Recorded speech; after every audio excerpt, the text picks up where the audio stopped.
Welcome to the Explainer. We're going to jump right in today, but first, do me a quick favor. Imagine waking up tomorrow morning, stretching, and knowing with absolute certainty that your money is out there working for you, even while you were just sleeping. It's a pretty amazing feeling to picture, right?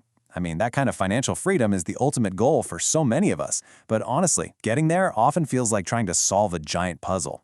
The psychological weight of living paycheck to paycheck is exhausting, but reaching true financial independence, that brings this incredible lightness to your life.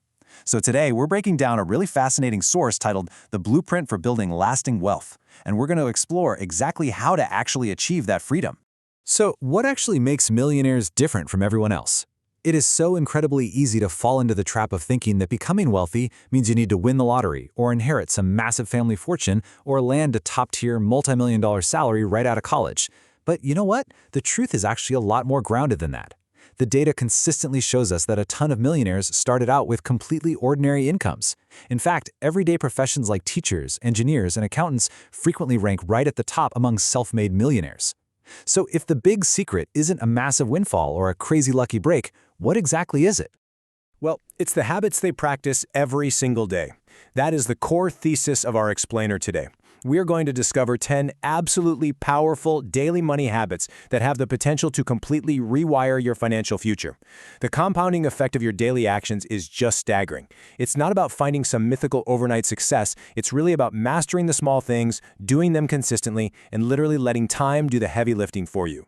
To give you a complete, actionable wealth-building blueprint, we've organized these 10 habits into 3 distinct phases: laying your financial foundation, building your growth engine, and mastering the wealth mindset, before we finally wrap up with how your future starts today. All right, let's get into phase 1, laying your financial foundation. This section is all about taking control and playing defense. Habit number 1 starts with a really simple target, 10%. Listen, the very first habit of the wealthy is that they pay themselves first. Before you pay your bills, before you buy groceries, before you do literally anything else, you save a percentage of every single paycheck. And the easiest way to pull this off is through automation.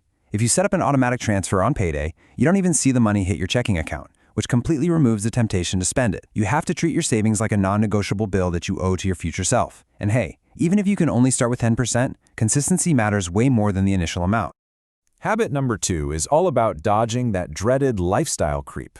A super common mistake people make is upgrading their car, their wardrobe, or their apartment the literal second their income goes up. They want to look the part, right? But the wealthy habit is the exact opposite of that.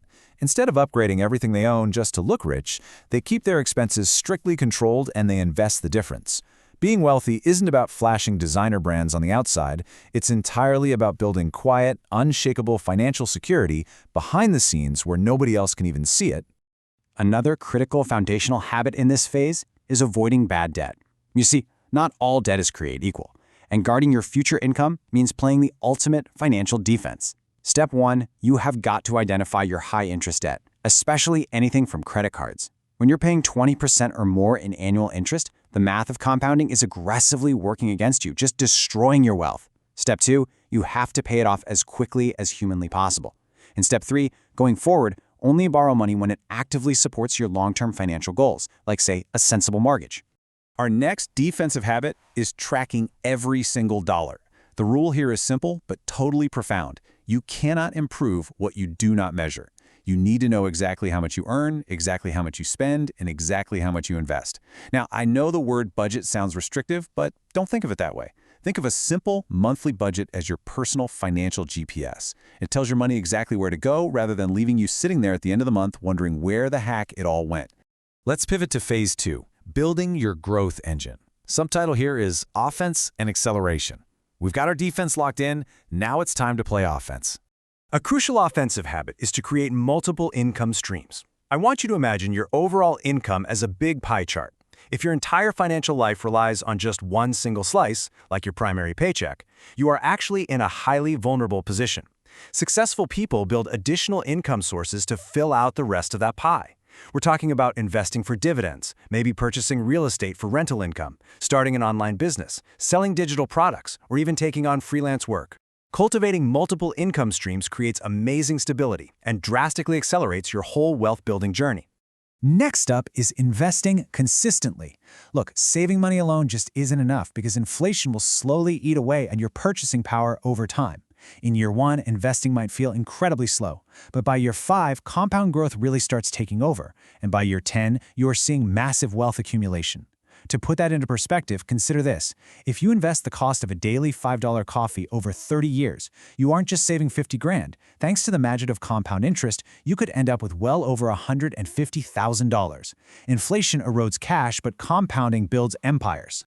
Another major growth habit is actively increasing your income. Saving and investing are amazing, for sure, but increasing the actual amount of money flowing into your system, that is the ultimate accelerator. You need to focus on developing valuable skills, confidently negotiating your salary, or starting a side business. Think about the return on investment for your own personal skills. If you spend $500 on a professional certification that allows you to negotiate a $5,000 raise at work, that is a 1,000% return. Always remember to invest in yourself first because your earning potential is one of your greatest assets. Moving right along to Phase 3, Mastering the Wealth Mindset. Subtitle: Psychology and Long-Term Strategy. The mechanics only take you so far.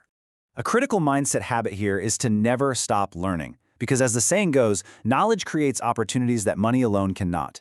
Your financial education should really be a lifelong pursuit. You should constantly be reading books, listening to podcasts, and consuming reliable finance content. The deeper your understanding of investing, taxes, budgeting, and business strategy, the better your financial decisions are going to become over time. The ROI on financial literacy is essentially infinite.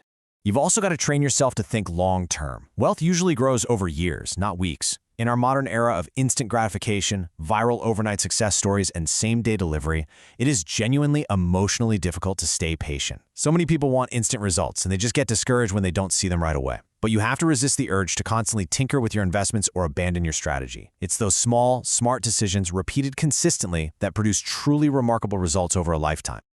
This entire phase is summarized perfectly by the habit of building assets, not just expenses. Wealthy people focus obsessively on acquiring assets that generate value, rather than just piling up expenses that tie them down. To put it in the simplest possible terms, an asset puts money into your pocket, whether that's a piece of rental real estate, a profitable business, or a dividend-paying stock. An expense, on the other hand, just takes money right back out of your pocket. The goal is to maximize the former and minimize the latter. Which brings us to Phase 4. Your future starts today, focusing on the power of consistency. I totally get that adopting 10 different habits can feel like an overwhelming amount of work to take on all at once. So here's my challenge to you. Start with just one habit today. Pick just one of these concepts to master this week. Once you have that down and it feels like second nature, add another one later. Let these small improvements compound into extraordinary financial results for your life. Remember, your financial future is created entirely by the choices you are making right now, today. So before you make your next major purchase, I want you to take a breath and ask yourself, will this increase my wealth or simply increase my expenses? The honest answer to that one simple question has the power to completely shape your financial future. Keep building those habits, stay super consistent, and watch how far your money can take you. Think about it. See you next time.